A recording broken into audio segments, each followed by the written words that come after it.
Welcome back to One More Mana. My name is Derik, and today we are getting into a deck tech. I'm kind of doing, don't worry, there's still the bruh video for March of the Machine coming out, but we're actually just skipping the order a little bit to throw a deck tech out there, because there is one card that literally within 30 seconds of it being previewed, I started putting a deck list together and just knew that we were meant to be. Kind of a side tangent, but fun fact, I literally found out, I've been looking at these cards in this set for 3 weeks now, found out 2 days ago that it is March of the Machine, not March of the Machines. I'm confused by that, but we'll move on. The card that I cannot wait to start playing is none other than Etali Primal Conqueror.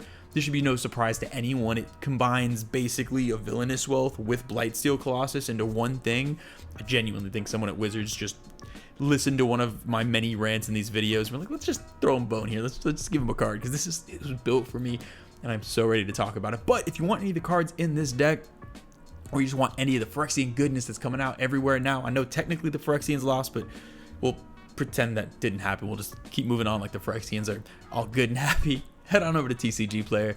At this point, there are so many different printings and variants and everything of every different card. Make it easy for yourself.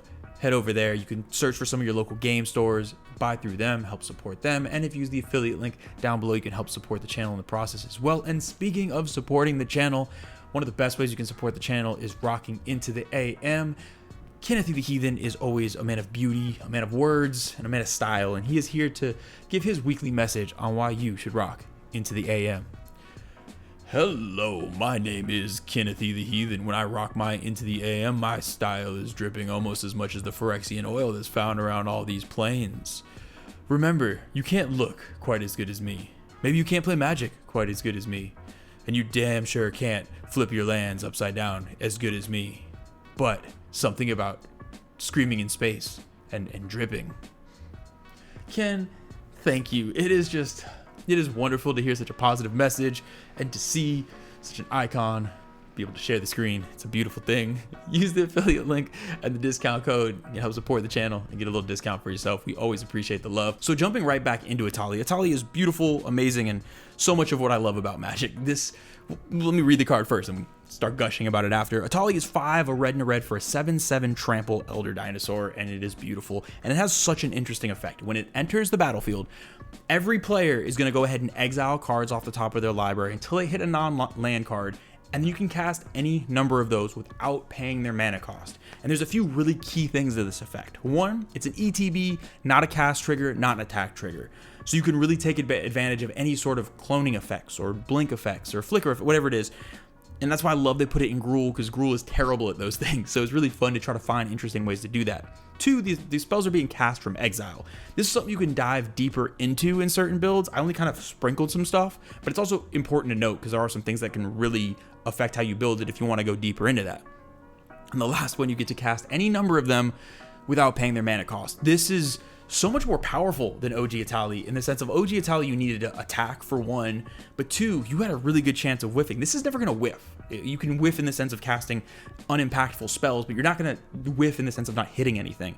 Now, obviously, it has the transform ability where we paid 9 and a green to flip it into kind of a fixed Blightsteel, 11/11 trample infect, and when it deals combat damage, it assigns that much poison damage. So you can't do the non-combat trickery with like a Chandra's ignition that you could do with a Blightsteel. So it's slightly fixed in that way. Obviously, they don't want to put infect on any new cards because, yeah, as much as I love it, it was kind of broken, obviously. So we're not as worried about the backside. It's a great finisher if everything else doesn't work, but I really want to play this deck how I always wanted my Villainous Wealth deck to play. Villainous Wealth, and I'll put this on the screen now, is a beautiful card in which you can exile the top X cards of someone's library and cast any number of them that are mana value X or less.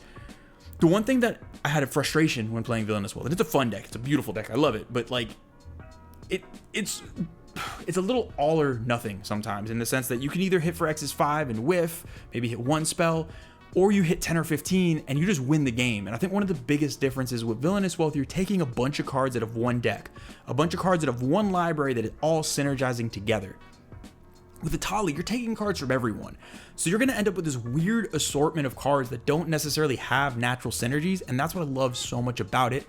One, it's going to kind of scale to your opponent's level because you're playing their cards, but two, you need to search and find the synergies within that to try to win, and it's like a super fun puzzle. in our deck list, it's basically all ramp and Etali support. So we're almost never going to hit some big exciting spell. You're going to be hitting cultivates, rampant growths, and weird artifacts that are going to be overcosted to flicker your commander. That's all you're going to be hitting. So it's very, very focused on trying to find a puzzle to solve with your opponent's game plans, and I love it for that. Now let's move into the categories. The first category is going to be creatures, and creatures are pretty straightforward. It's all support for Etali. We love stuff like Hellkite Courser and Geode Golem to try to basically get around the commander tax aspect. We love just getting the commander out, bouncing it back. I'm not worried about hitting people with Etali in this deck. That's really a backup win con, or really plan. We want to get it in to get that ETB. I also love stuff that really takes advantage of casting spells from exile. So we have Nelfishni. I don't know what a Nalfishni is, but it looks like a big cuddly beast demon boy over here. Nalfishni, you. It's awesome. I love this card as much as the art confuses me in ways I didn't know I could be confused. Basically, it copies all the spells you're casting from exile, with Etali's essentially doubling that ETB trigger. Keeper of Secrets basically turns every spell you cast into like a targeted Vial Smasher, which, yeah, that card gets out, you're probably just going to win the game. It's absolutely busted.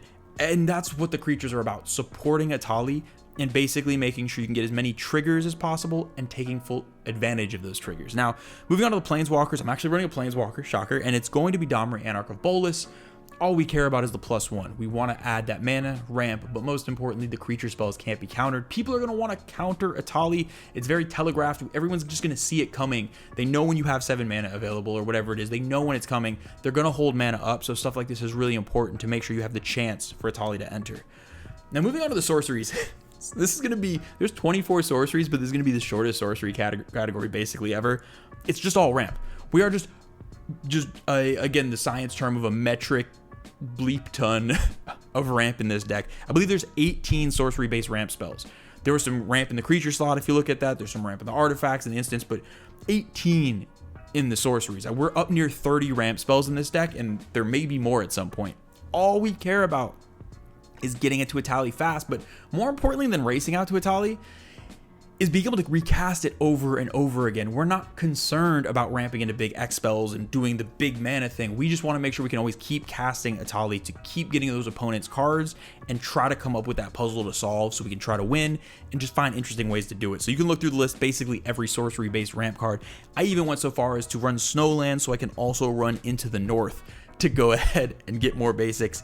Yeah, running a lot of ramp. I would say the only sorcery card that really doesn't include ramp that I think is really cool in here is a card I'm running more and more, and that's Imposing Grandeur.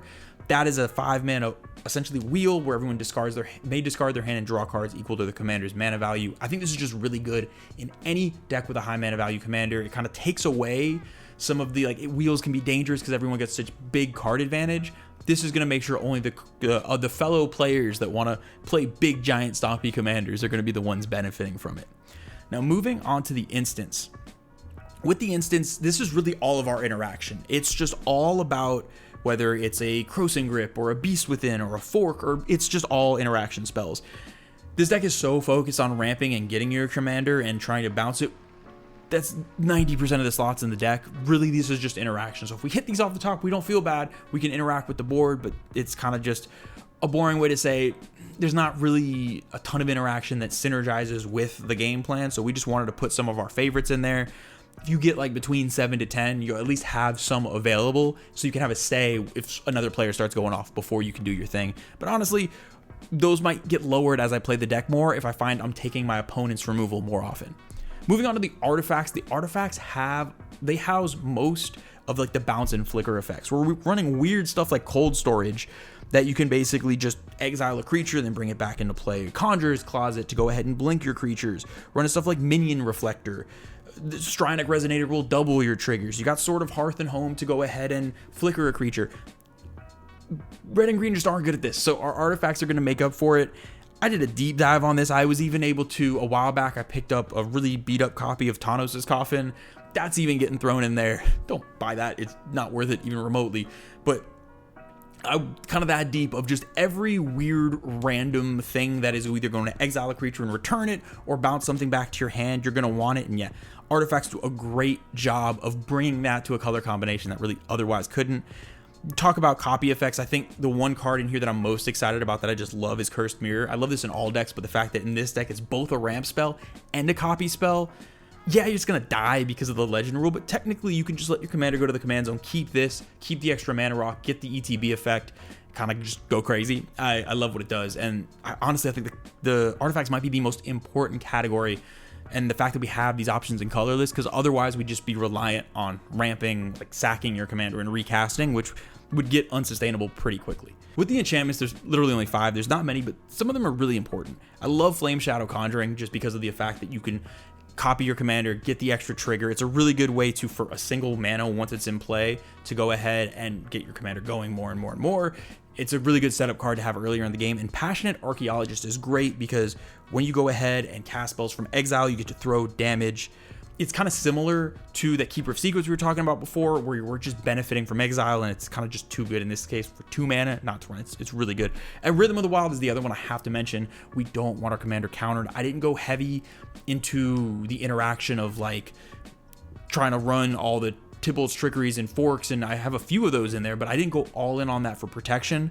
These spells that say can't be countered are hugely important, and maybe something I have to lean further on as I see the deck play over time. With the lands, it is incredibly important, more than I think any other deck that I've built, that in this particular build, you go heavy on basics. We run so much sorcery-based ramp that if you don't have at least probably like 25 basics, you're going to end up failing to find so many times that even though you don't need all that mana, it's going to feel really bad if late game you cast a Cultivate and you're just failing to find basics, and it's, even if you don't need them, it still feels bad to get nothing from it. So I will say for this build, super heavy on basics. I'm sure there's some utility lands that'll be great, but yeah, I would say at least 25 basics in this deck and a heavy focus on green to hit all that early game, both fixing and ramp.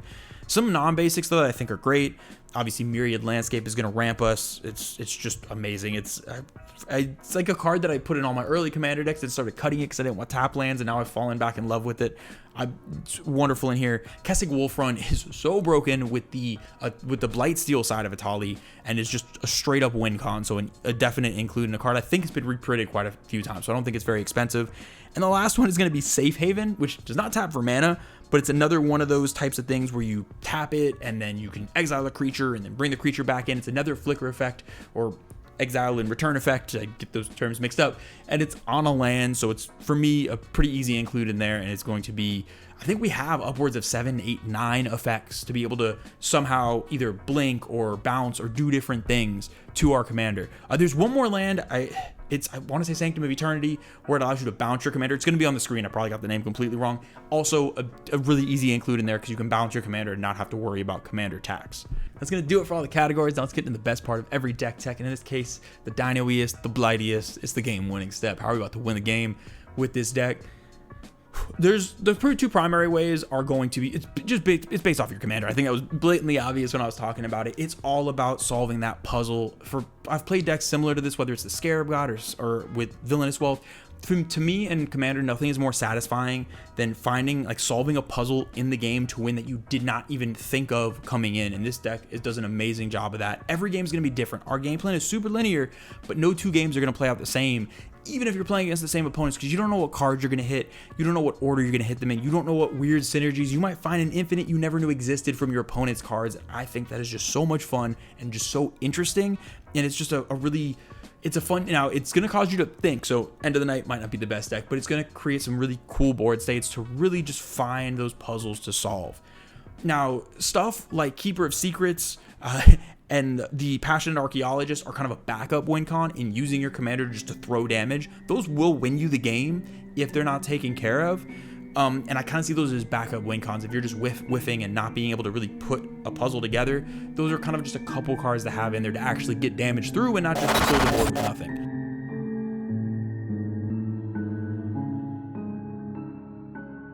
Now we need to take a trip. It's been so long. Take a trip to Phyrexia and talk about how we're going to win with some poison. It's not infect, but it's close enough. And that backside of the card, we got a Blightsteel on the back. The fact that we have this amazing, interesting commander, and we can just pump some mana in to turn it into a Blightsteel, it's a beautiful thing. I love it. And Etali, I know it's like RIP Etali, but you went out in the most beautiful way possible.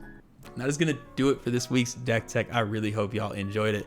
I absolutely love this commander. If you couldn't tell, it's the fastest I've ever put a deck together. I've been playtesting and I'm just waiting for the last few cards in the mail, start playing it in paper. Let me know what y'all think. Are there any cards from March of the Machine that you can't wait to get your hands on, or that you've already started building? Definitely let me know down in the comments below. A huge shout out to the patrons. You know, we really do love and appreciate y'all so much, and just thank you for believing in all the ridiculous stuff we do. Tons of exciting stuff to come, scheming on some stuff coming up in the next few months. We'll tell you about that soon. But until then, we'll see y'all next time.